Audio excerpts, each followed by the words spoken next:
Joy, are you still Okay, with? I am still here. So welcome everybody. And sorry again for some technical difficulties, but I think we are ready to get going here.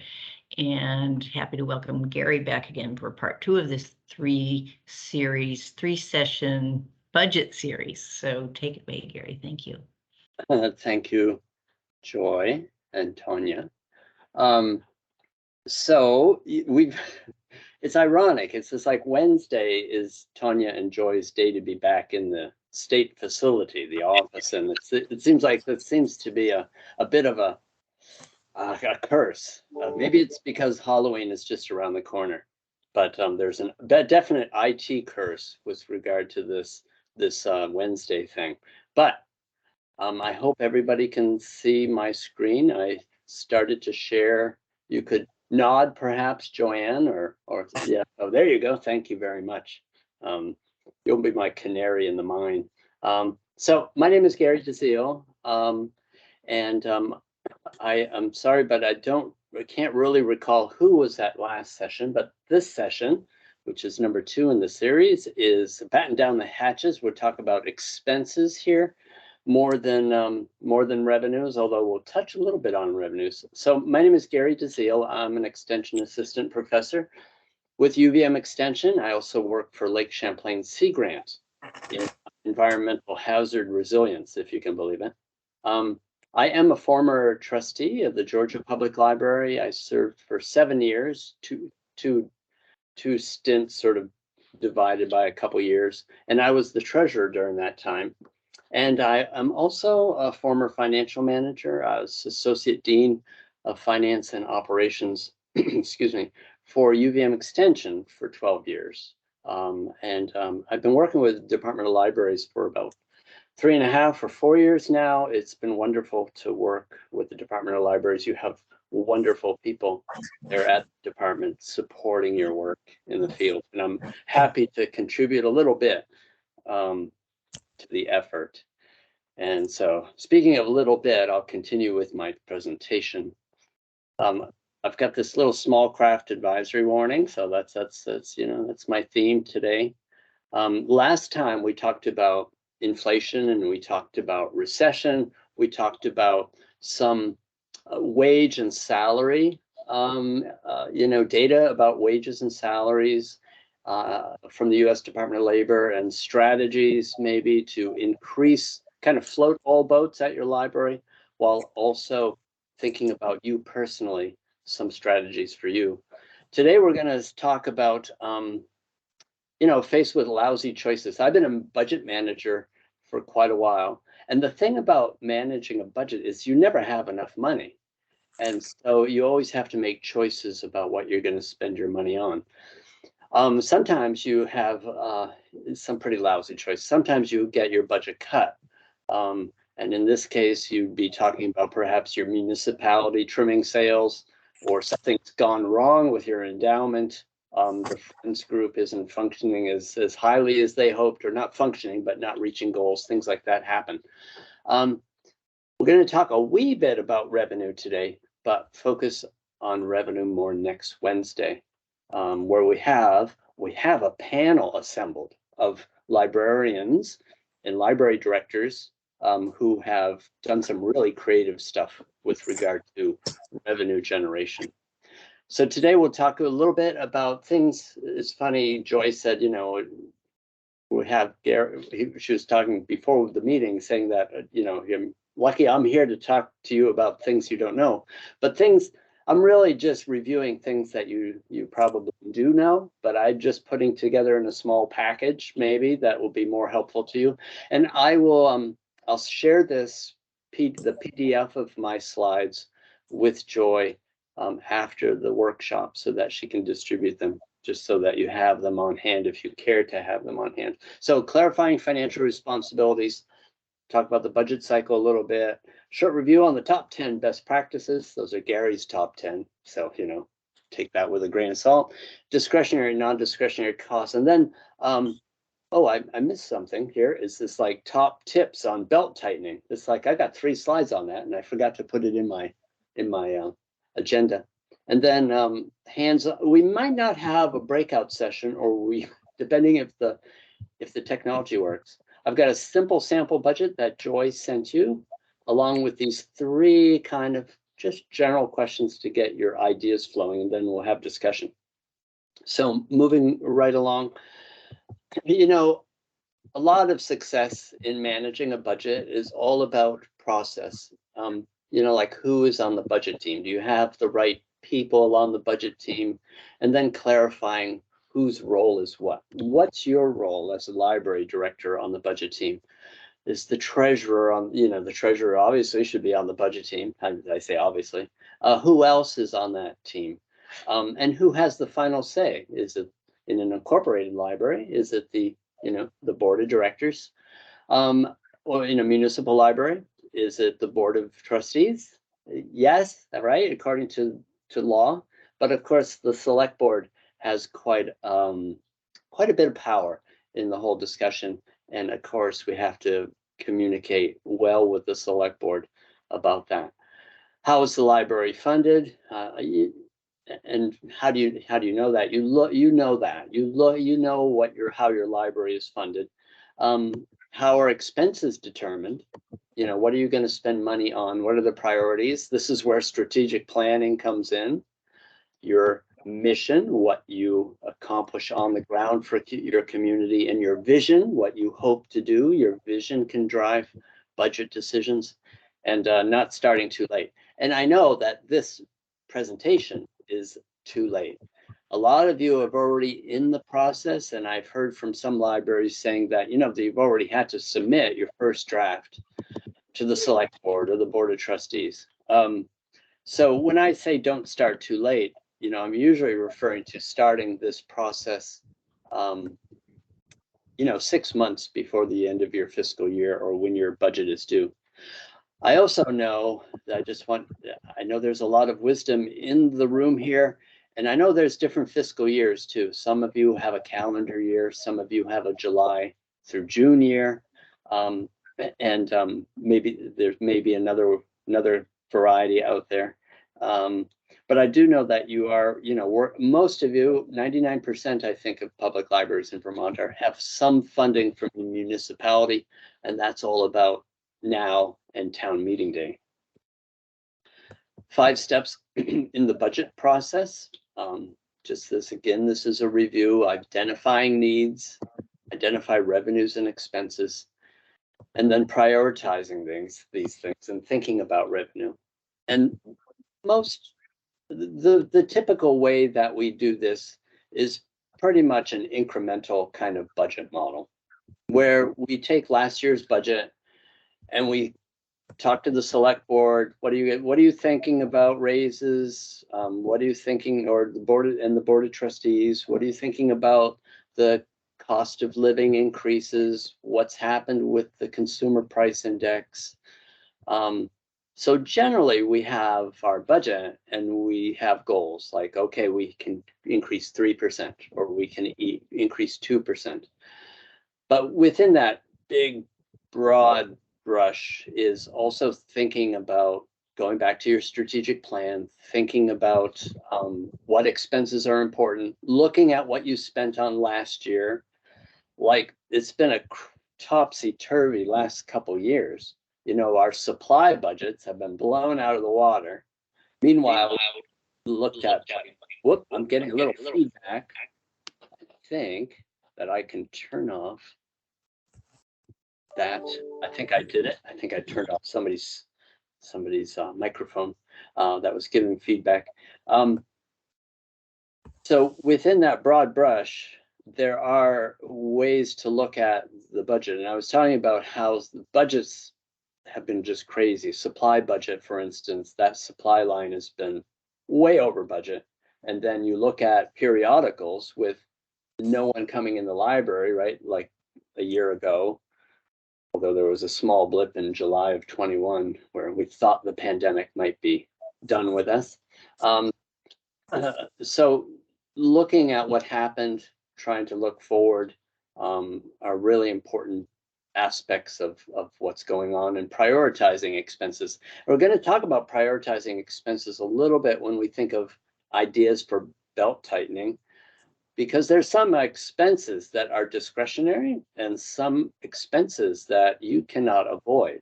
And you sometimes, often, have no control over them, or limited control over them. And then drafting a budget and approving a budget. Now, this implies a lot of work by subcommittees, a lot of thoughtfulness by a lot of different people, including yourselves. But these are just the 5 steps in the budgeting process. Whoops. So I'm looking to the right here because that's where my screen is. I should do something different.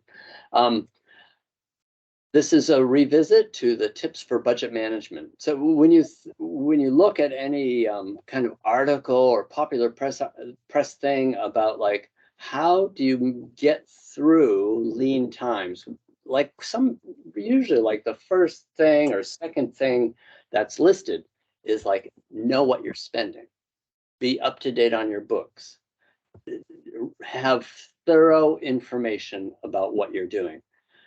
So these tips support that. Understand what you're responsible for in your position. Budgeting time should be budgeted. So if you have paperwork that you have to do, if you have invoices that you have to submit, if there's purchase orders that you have to write out, then make sure that you do that on a timely basis. And I can tell you as a financial manager, and particularly as a library trustee, when I fell behind, it was very painful. So it was much less painful not to fall behind. And I do love accounting and I love numbers. So I know how challenging it is for some to do this kind of work when you've got all sorts of other things to do, managing people, managing volunteers, the creative work that you do, reaching out to your community, but important things here. This is an important part of your role, as you know.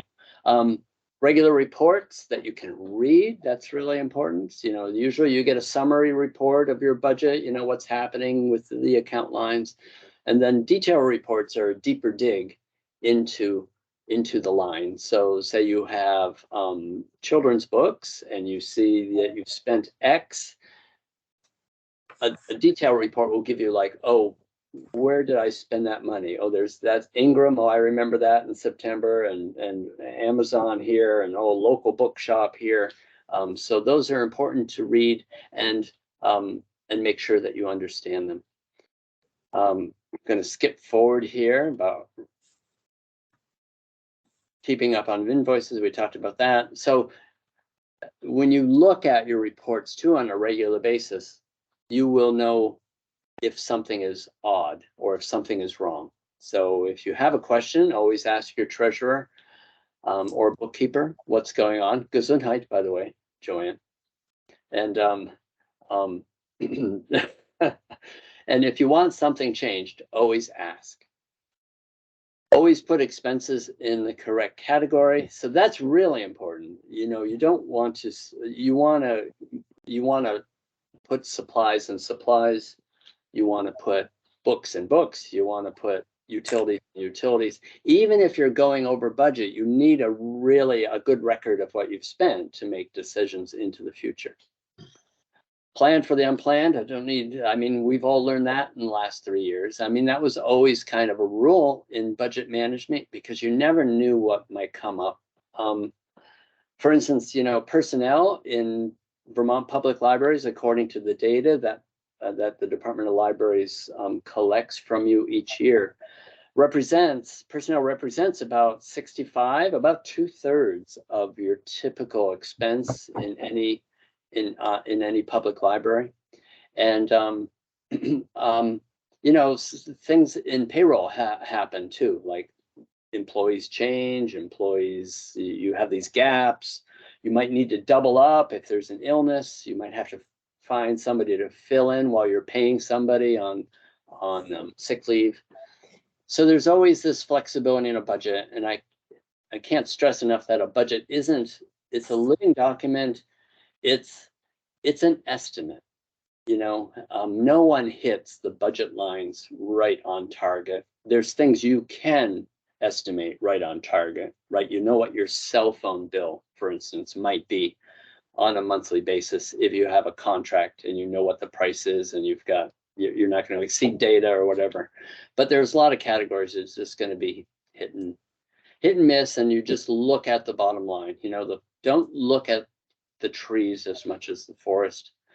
And then communicate and share, and transparency is always important. So before I go on, are there any questions? I look in the chat here. I haven't been paying attention to the chat. And there's a hand up. Margaret has her hand up.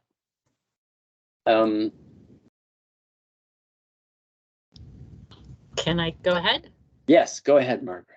Thanks. Hi, thank you so much for this. First of all, very much appreciated.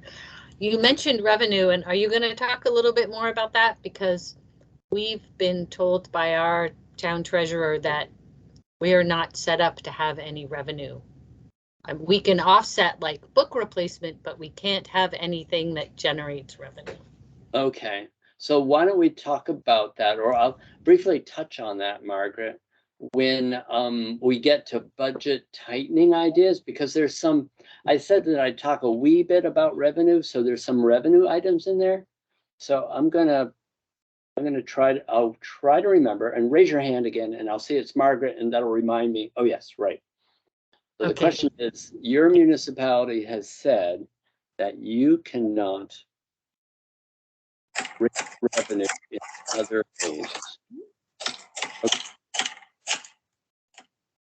Okay.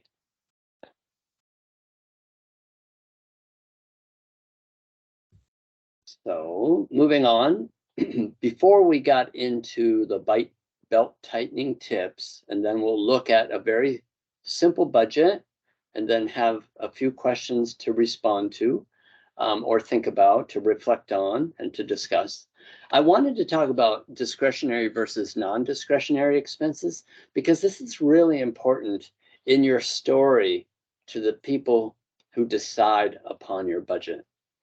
So non-discretionary spending, I'm sure that this is just a repeat, and I'm sorry that you already know this, but it's things that are essential. They're non-negotiable. If you own a house, you probably want heat and electricity.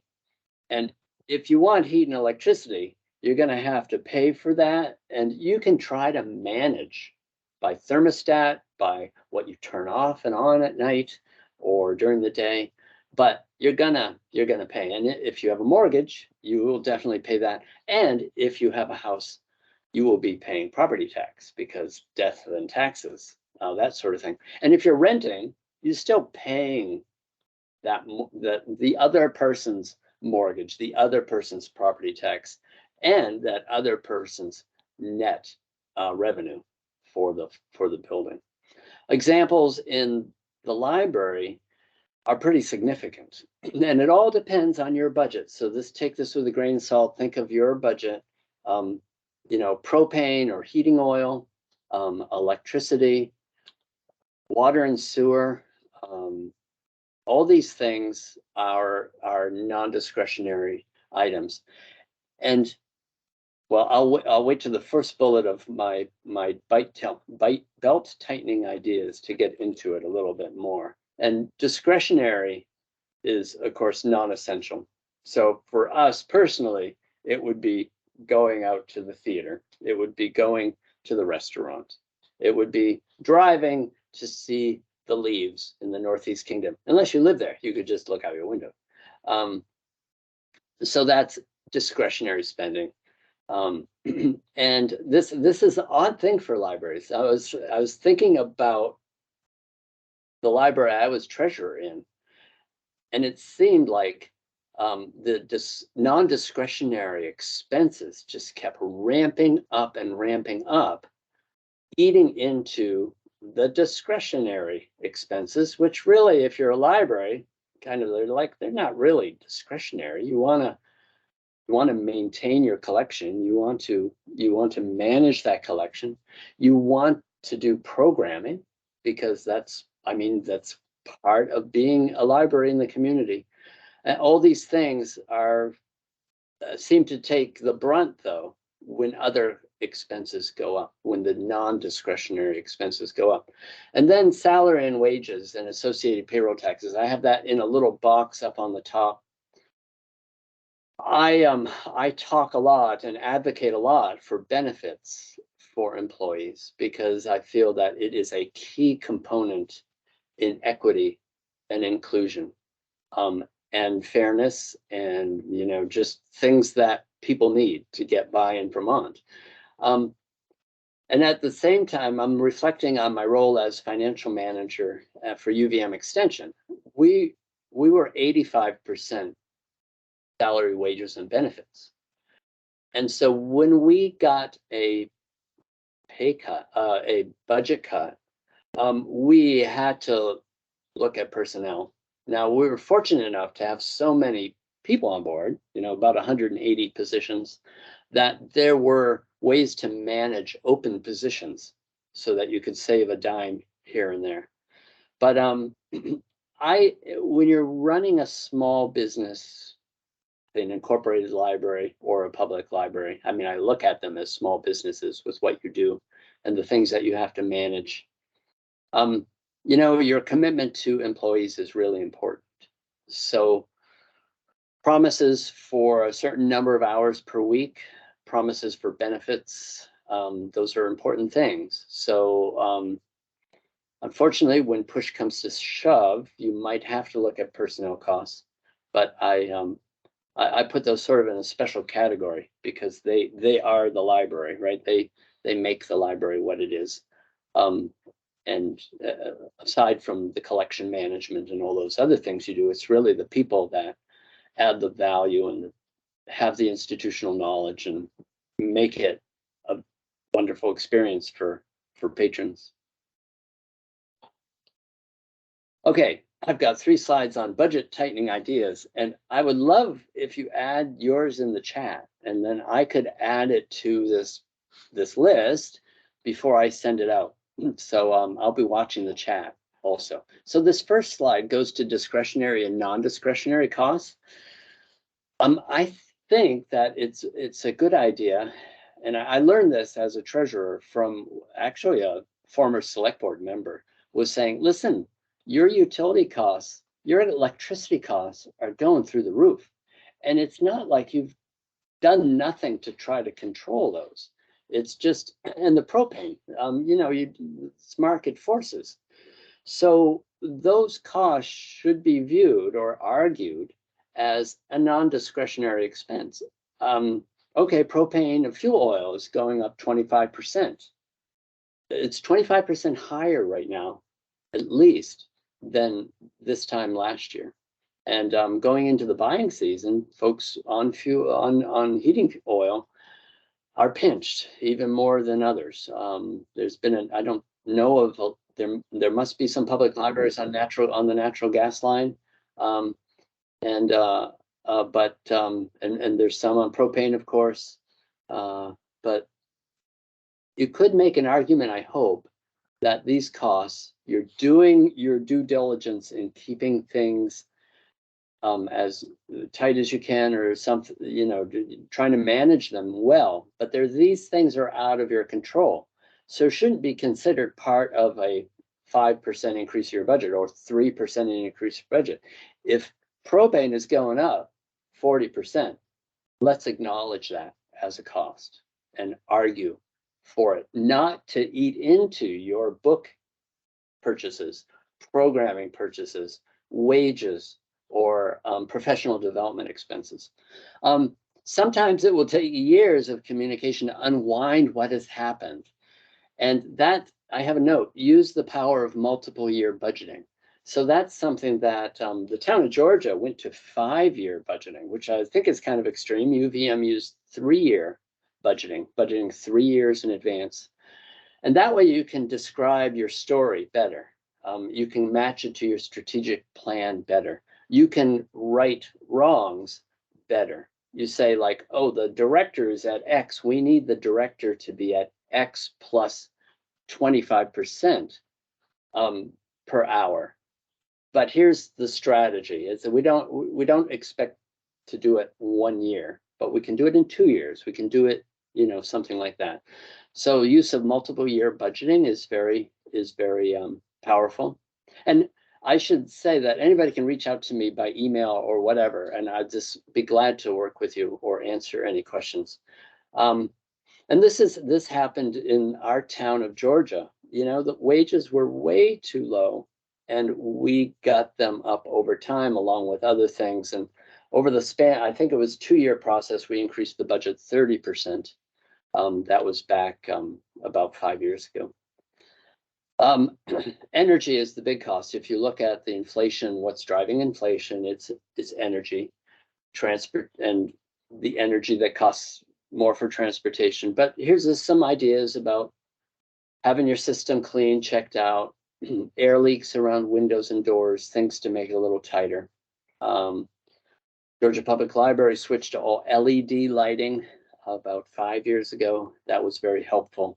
And then, you folks are very creative. So I know that you have a lot of other ideas about this. I think I know about, I don't know what the name of it is, but like window inserts, there's some libraries working on like window inserts, a community low-cost project, things like that. Okay, moving on here. Personnel costs, budget tightening ideas. Reducing personnel costs, it would be painful. Or, I mean, it's not usually painless, because you have to do something. If you lose people, you have to reduce hours of service. You have to do something like that. But there are other things to look at about operational efficiency. Are the tasks that you have people doing, are they being done in an efficient manner? Are you able to support that person to be as successful as they can be with the task? So looking at efficiency of the organization overall, maximize use of employees' skills. They may be good at something that they're not doing right now, that you might be able to use their skills. And I think about maybe social media or some other things.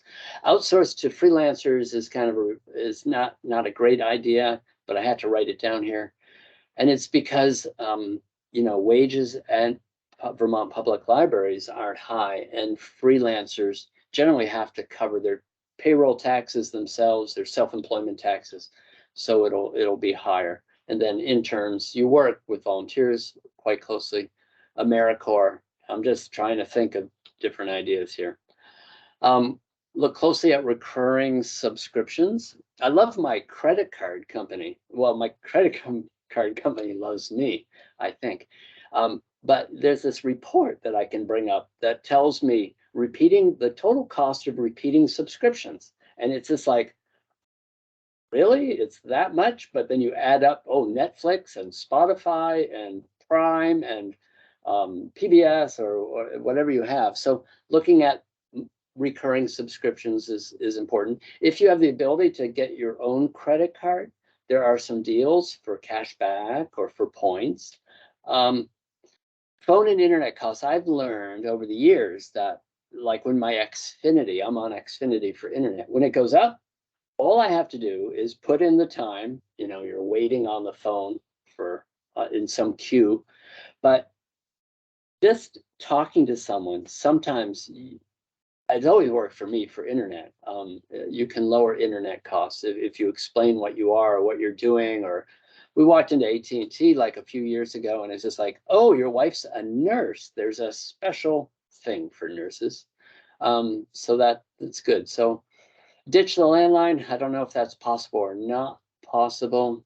It depends on the cell phone coverage that you have at your library. Shop around for best pricing, and could it be local? Supporting local is an important part of your vision, important part of what you believe in, and sometimes things just around the corner be good. I know that Georgia Public Library supported the bookstore in Burlington when we could, especially getting special titles that were hard to get, or we spent some money there. I would have to admit, not as much as oh, I forgot the name of the company. Just slipped my mind. But we tried.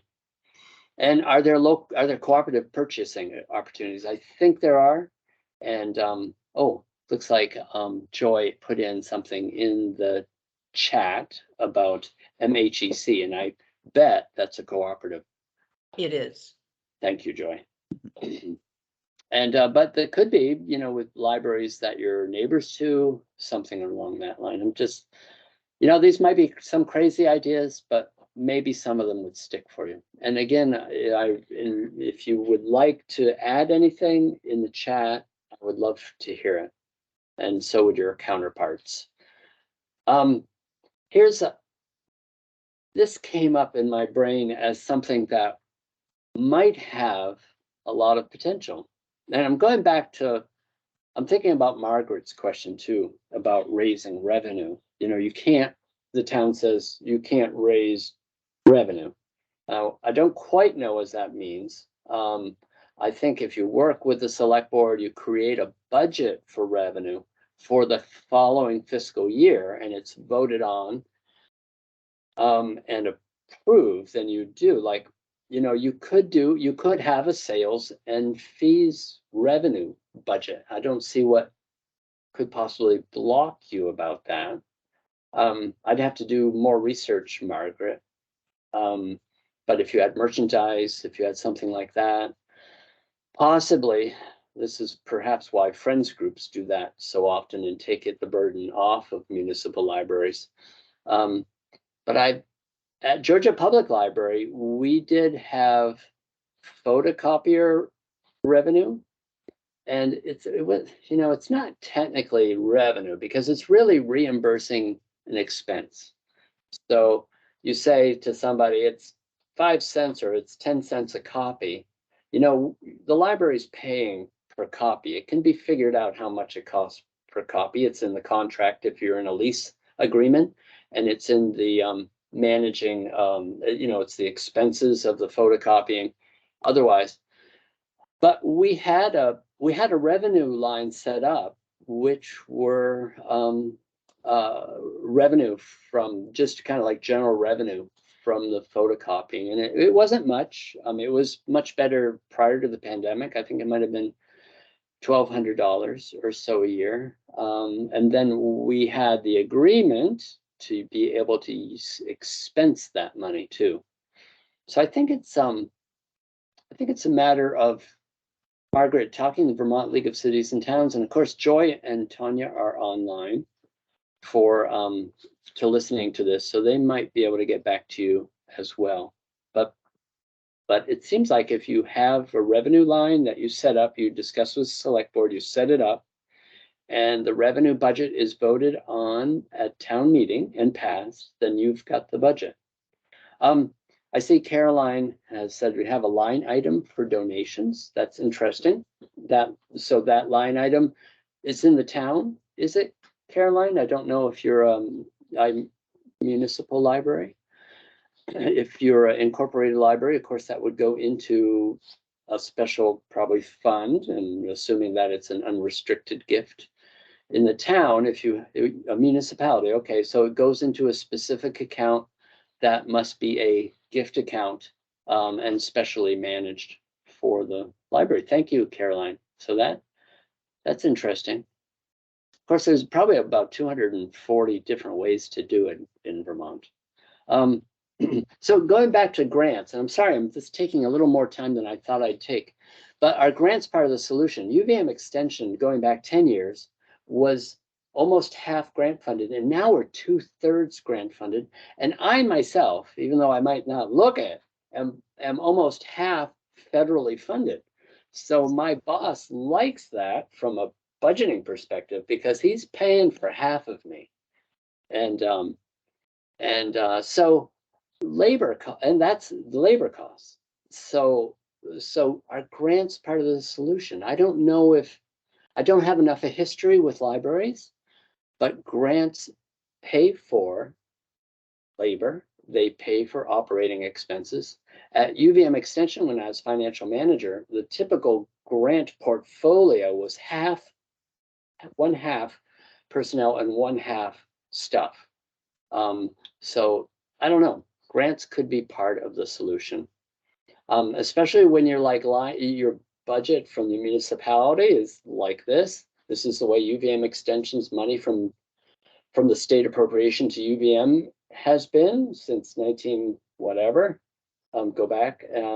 Adding to that, the only way we could grow is by grant writing. Benchmark, get an expert to look at your accounts over time. You know, there's a lot of CPAs out there who do pro bono work. There's really good bookkeepers. Buy refurbished and take stock of what you have in inventory. Sorry, I'm going a little fast, but you can catch up to this. Margaret had another question. Is there a way to count grant funding as revenue? No, right. Grants aren't revenue. Well, grants are revenue, but they're managed as a separate fund. And right, grants have to be spent on specifically what you write in the grant, what they're to be spent for. But the way UVM extension is figured out is that grants have been written that pay for things that we found within our mission. So an example, I mean, it's programming. What we do is educational programming. So there are grants that we write that support the educational programming, as well as technical and research assistance. So you're right, they can't be spent on expenses that aren't directly applicable to the grant. But is there a way to buy things that you would like to do in the library with labor to add to your impact and increase the budget that way? Oh, so thanks, Margaret, for asking the question. Oh, here's my now we're going to switch. We've actually got like this little thing that we're going to do with I'm going to share this budget. And do you see the budget? I don't see it. Yes, we see it. Okay, good. Thank you. Now I see it. So this is just a really simple budget that I put together. It doesn't represent any library in Vermont. But it just is, it's got broken into goods and services, audio visual, equipment repair, periodicals, adults, children, young adult, copier lease. And then below, so it subtotals that. And then below that is the personnel cost. So we've got a full-time employee here and maybe one or two part-time, probably two part-time employees. Only the full-time employee gets benefits. So all the expenses you see related to the salaries are that one employee, and then the subtotal here. So Joy was able to send out a PDF to you by email so that you had it in email. And I am going to switch back to my presentation to show you. Where is it? Where is it?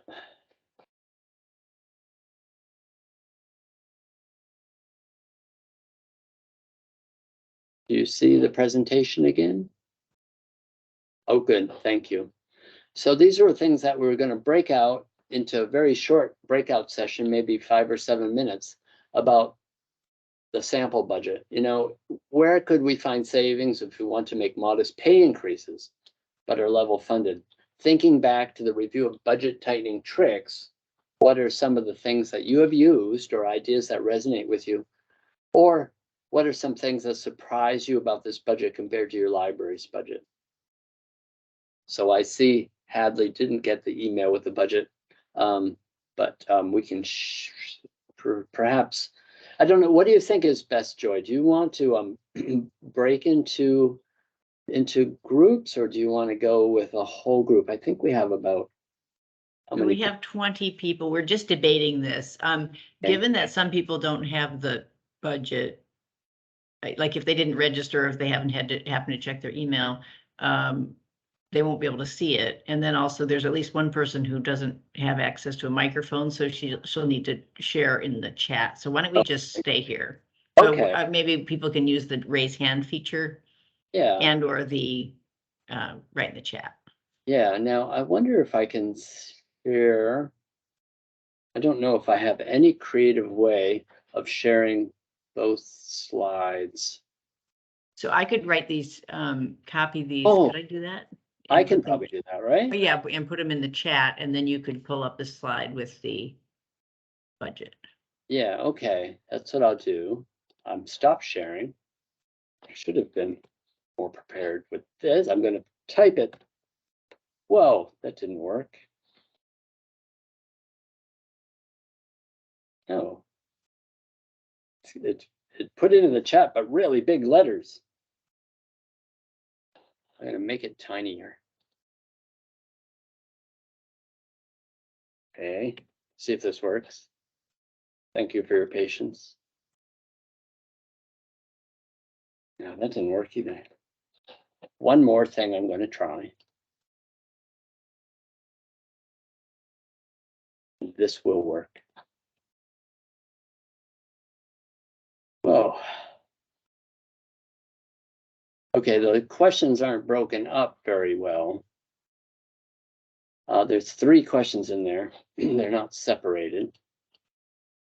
Now I'll return to the budget.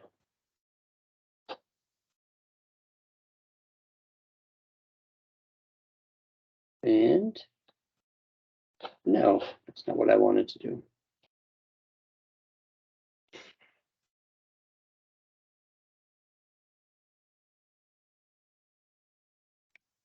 Thank you for bearing with me.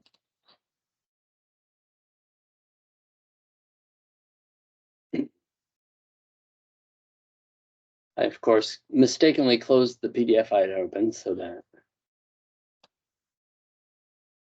Here we go. And here's the budget. So you can see the questions. Where could you find savings? Thinking back on budget tightening tricks. Try to make this a little smaller, maybe. I don't want to blind you. Make it unseeable. Of course, they could take any kind of question right now too, but these are just some things to look at a basic budget. And I don't know about, you all know what your situation right now is with at your library. Vicki, you have your hand up. I do. I'm, a lot of this looks familiar, but I have some questions about a couple things. What, where you have $900 in audiovisual, what is audiovisual referring to? Audiovisual, I believe, would be purchase of,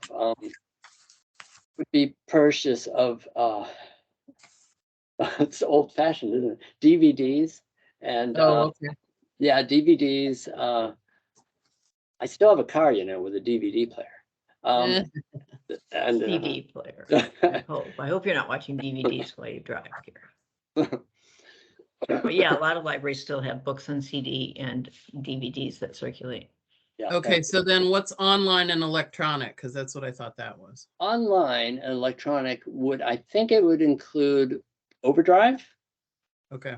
And see, that's where your expertise is much greater than my expertise. Yes, Yeah. it would be Overdrive and Canopy, or Yeah. what are some of the other ones that Hoopla. Hoopla. Yeah. So yeah, right, any streaming service for audiobooks or videos. Okay, gotcha. right. Okay, Because so I see a lot of these categories that I kind of lump into materials. So that's audio visual, the online electronic, and then books for adults, children, young adults. That's all library materials. right? Yeah. Okay. Okay. Yeah. Buying- Oh, sorry, Vicki. Yeah, that's buying materials. That's the collection and accessing things beyond the collection. And I guess interlibrary loan too, really. Yeah. Okay. All right, thanks. And this brings up, like, how do you want to slice the cake? Some people like it to be really, really specific so that they know what they're spending on, so that they maintain a good proportional expense ratio where they want to. And others like it lumped together, so it gives you a lot more leeway in what you might be purchasing in any given year. And what's my last question, then I'll let others talk. Reserve funds, what does that refer to? Okay, reserve funds. This reserve funds means that it is an expense that's taken out of the annual budget that is being deposited in a capital fund account. So it's a way to build up your capital budget on a municipal level. Your capital budget, you can do it as an incorporated library too. You're just depositing it into a place that you're going to use to spend on capital items. And a capital item is something that's not used in the normal course of business over 1 year. So it could be a computer, it could be a carrel, it could be a bookshelf, it could be windows, it could be a roof. It's something, and it's connected to your capital budget plan. You know, towns have to have 5-year capital plans. So that's what that's for. Because if you're having difficulty saving for a capital fund, this is one way to convince the trustees and the select board how to grow that. And I think in towns across Vermont, reserve funds are an issue. Not having enough. Thank you. Thanks for your questions, Vicki. Margaret? So you answered one about the reserve fund, so thanks for that. And then I think in a previous slide you said one cost saving measure could be to get rid of the landline. So, Yeah, yes, right. So does that mean you get a library specific cell phone? I just am curious to know how that would work. Yes, a library specific cell phone. That's right. Which has all sorts of other challenges, right? So that's just, it might be a crazy idea. It might not work with a system where you have to transfer a phone call. But there are also opportunities outside of, Xfinity has voice over internet protocol. So see, you immediately see the problems with like getting rid of a landline. So it was just Gary's crazy idea. Oh, Great, thank you. I hear somebody's non-landline.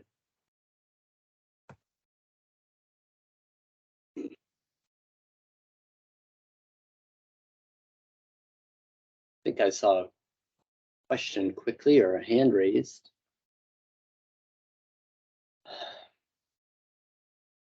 Lauren. Hi. So you had asked how you would cut this budget to potentially increase payroll. Are you looking for ideas or? Yeah. Well, okay. I mean, when you see it, what do you think of? So what I would typically do, or what I have done in the past, and I think every library has, is first the reserves fund tends to get cut, which isn't a great long-term strategy, but it has happened in the short term in the past at least. Yeah. And then the second thing is, it seems counterintuitive, but cutting the books for adults, books for children, or programming's budget tends to generate enough talk within the community, and also kind of gives agency to my employees. So as an example, there's a full steam ahead program that we have here. We didn't have allocated funding for it, and so it was up to our children's librarian and YA librarian to go out to the service club and say, we have this great idea, we really want to bring it to the community, and we need the funding. And so essentially cutting that out of our budget created that deficit, that it brought funding in from other people, other community partners who are really invested in a specific idea. Same thing happened with books for adults.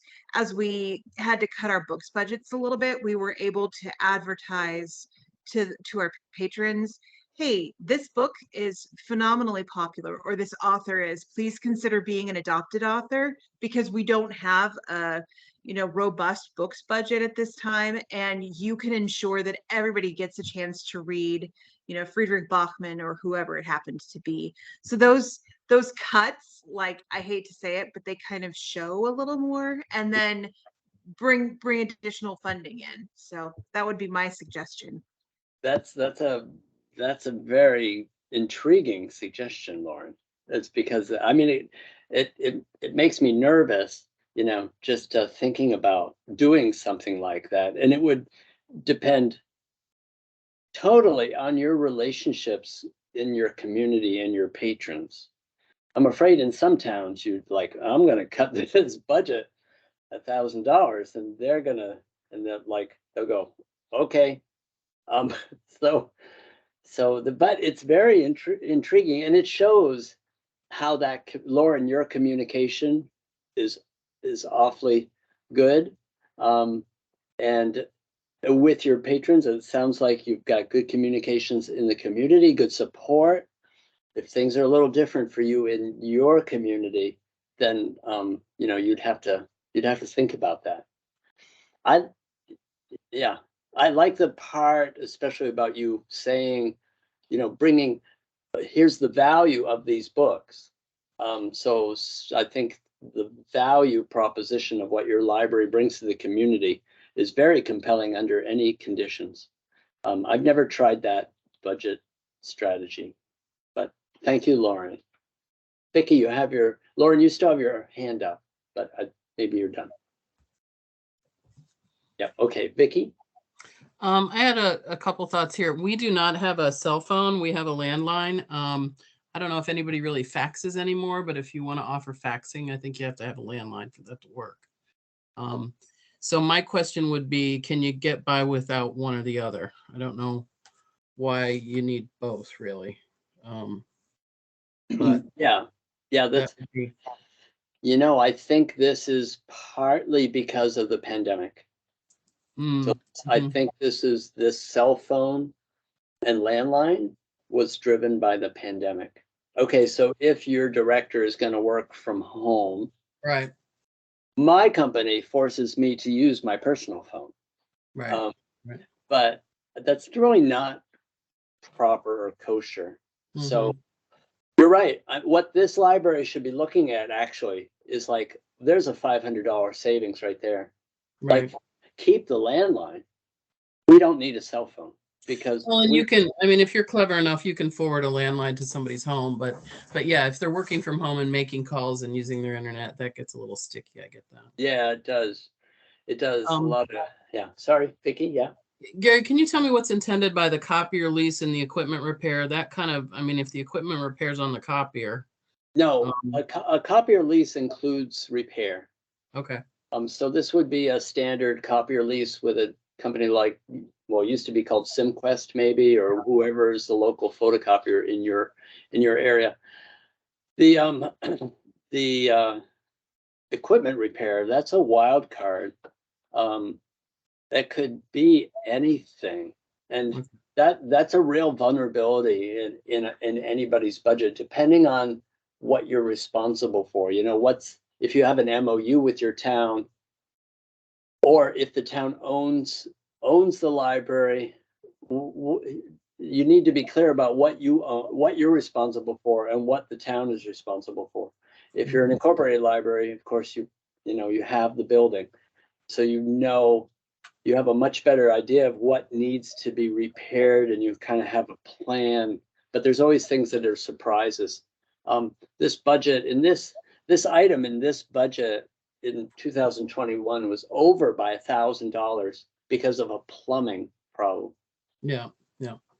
Okay, so equipment repair is different, but the copier lease, I mean, if you need a really big copier, I guess, but today's day and age, printers are not expensive. We have an all-in-one printer, and we were able to buy it with grant funding. I mean, you know, I don't think you need to spend $2,000 to provide a copier to your patrons, but. Yeah, that's a really good point, Vicki. And then my last comment on reserve funds, maybe we were just super blessed, but our building is owned by the town. And in the couple years that I've been on the board, we did some good work with the treasurer at the town to really articulate anything at the library that could be a capital expense over $5,000. And all of those have now, you know, from replacing the furnace to the sump pump to the paint job every, you know, 10 years, That's all now built into the town's capital budget. So we don't have to worry about this reserve fund stuff in the library budget. We made the case that, the town owns the building. These are capital expenses of the town. It's built into their part of the budget, and we don't have to worry about it as a function of our budget anymore. That's great. Congratulations on that, by the way, to have that done and to have the relationship that indicates there. I can speak about Georgia Public Library a little bit because that's my library. That's always been a struggle. It's the town owns the building, but okay, where's the capital budget for it? And there's a great story. I think it was about 25 years ago, 30 years ago, the library needed a new roof or needed roofing. And but the money wasn't there. But somebody stood up at town meeting and put forward, $10,000 for the roof, and it passed. Wow. But that's not quite the way you want to do it. No. And, the whole point about big expenses like that is if they're not planned for, if they're built into the town's budget, a year of expense at a time, and then they're setting that money aside as they go, it's the big surprises that are a problem. So it wasn't really a hard sell. I think we just were fortunate with the folks we have at the town. They had a couple things in the capital budget, and we're like, well, if these are the rules, we really should have more in there, and they just expanded it. So that's great. Skipping over to the chat, Hadley says Google Voice. That's a great idea. I use Google Voice. And I love seeing Abigail's message about an MOU with the town, because Abigail, you may not have the institutional knowledge of this, but Laura Keenan, who was a consultant for Vermont Department of Libraries, and I worked with Swanton a little bit in trying to get that moving forward. So Margaret has that about MOUs. It would be wonderful to have an MOU zoo, I think, with all sorts of examples of MOUs. But between a library board and select board, if anyone could share, and I know of MOUs about buildings, but I'm not sure about between the board and the select board.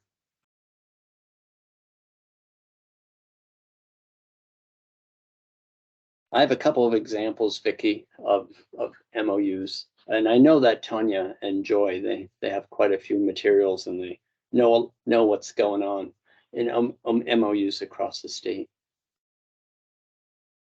Hate to speak for you, Joy and Tanya, but you're muted at this time.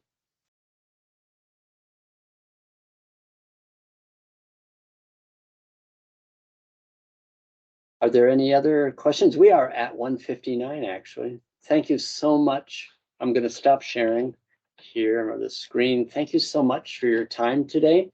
Really appreciate it. And I hope I've been helpful. And you can always reach out to me in my email. I'm always willing to give you my best thinking, which my boss sometimes uses kind of sarcastically. But I have a good relationship with him. And when it's appropriate to bring in Joy or Tanya, then certainly they're just fantastic sources of information. So as well, thanks. Anything last words, Joy? I just want to say thank you, Gary, and then I just put a link to an evaluation in the chat. And to remind people, there's one more of these sessions next week, same time, 1 o'clock on Wednesday, October 26th. So hope you can join us for that. And we did record this, and the recording for the first session is already up on Niche Academy and on our website. So thank you everyone for coming, and thanks again, Gary. Thanks, Joy. Have a good afternoon, everyone.